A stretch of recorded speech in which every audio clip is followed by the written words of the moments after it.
Bonjour à tous, dans cette vidéo je vous propose un nouvel exercice sur le théorème de superposition. Donc cette fois-ci ce théorème de superposition, il va nous servir à déterminer le courant débité ici par une source de tension. Ce courant débité par V2, je vais le noter I2. Alors pour pouvoir résoudre ça par le théorème de superposition, on va devoir d'abord vérifier que les éléments du circuit sont linéaires. Bon, c'est le cas ici, hein. On a des sources de tension, des résistances, donc tous les éléments sont linéaires, donc je vais pouvoir appliquer le théorème de superposition.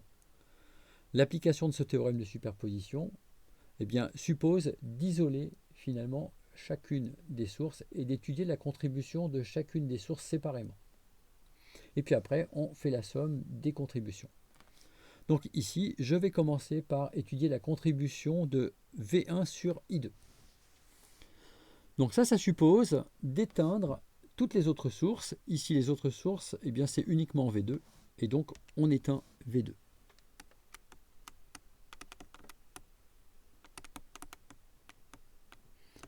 Et donc, pour faire ça, on prend V2 égale 0. Et moi, je conseille impérativement de refaire un schéma pour bien comprendre l'enjeu des différents calculs. Donc ici, notre résistance R1, la source de tension V1, résistance R, pardon, pas R1.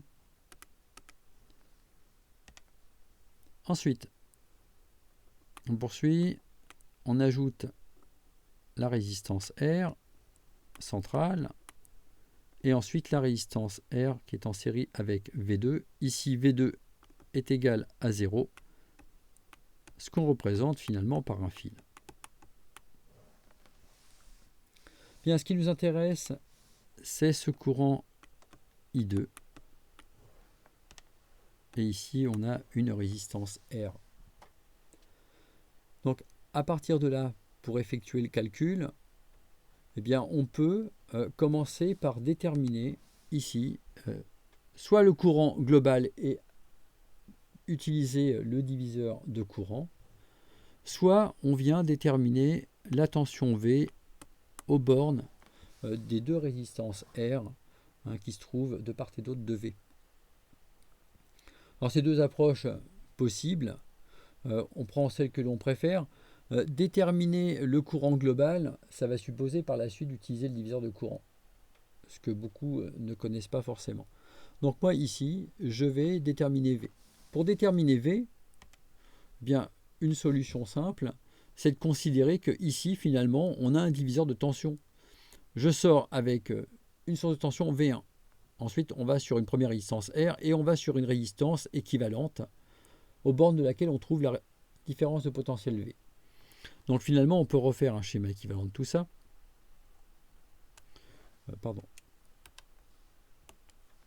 Donc ce schéma équivalent, c'est celui où on trouve la résistance R en série avec V1. Et puis ensuite, on va trouver une résistance équivalente, comme ceci,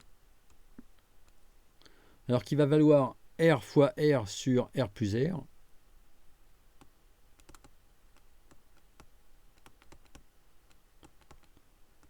C'est-à-dire donc R carré sur 2R ou encore R sur 2. Aux bornes de cette résistance équivalente, on retrouve la grandeur notée V précédemment. Donc on peut maintenant appliquer le diviseur de tension, et ce diviseur de tension,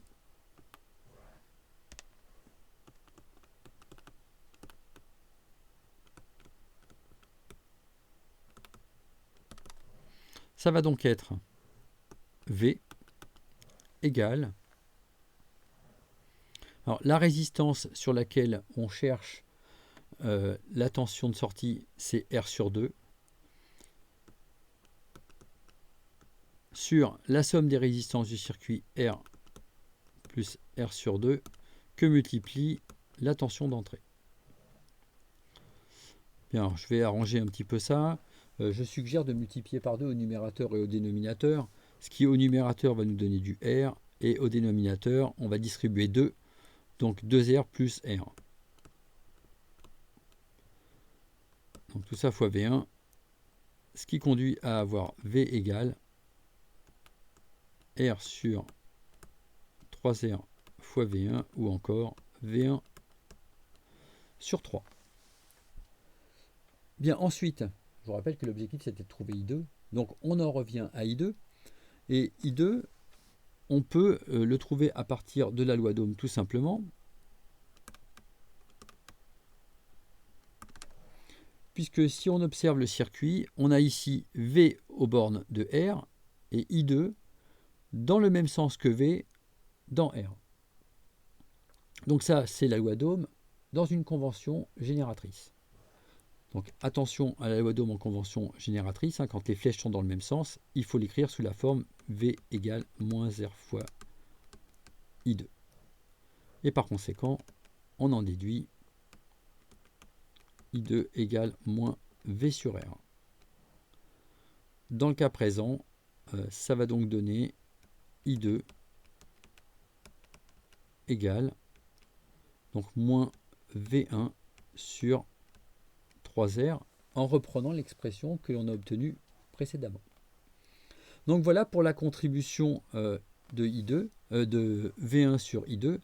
Alors attention, dans tout ça, on avait dit qu'on partait avec une contribution notée I2 indice 1.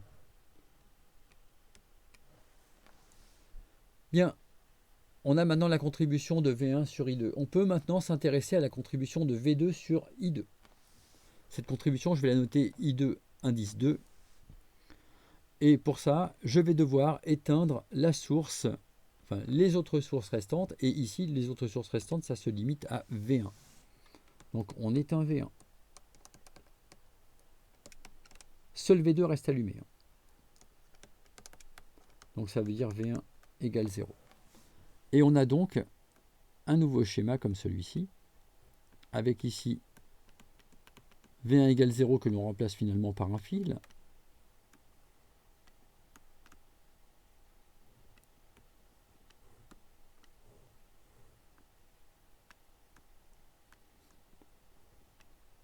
Et là, on attaque avec V2. Alors, le courant qui m'intéresse, c'est celui-ci. C'est le même qu'ici, bien sûr, on est sur la même branche. Donc, on peut positionner le courant n'importe où sur cette branche. Et ici, on a la seule source disponible qui se limite à V2. Bien, alors, c'est un circuit série pour lequel on s'intéresse au courant. Alors, on peut, si on le souhaite, représenter ça avec un schéma équivalent pour ceux qui ont un petit peu de mal, parce que finalement, il s'agit en fait d'un circuit série comme celui-ci, où on a une résistance unique, comme ça, avec la source de tension V2. Et notre courant I2 ici. Alors ce circuit avec REQ, il fait intervenir, on va regarder le circuit correctement, une résistance ici en série avec deux résistances en parallèle. Donc REQ, c'est donc la résistance en série qu'on trouve ici, plus les deux résistances en parallèle RR. C'est-à-dire R fois R sur R plus R. Ce qui conduit donc à avoir REQ égale R plus R sur 2, pardon. Si on met au même dénominateur, ça donne donc du 3R sur 2. Bien, par conséquent, je peux maintenant appliquer la loi d'Ohm avec REQ.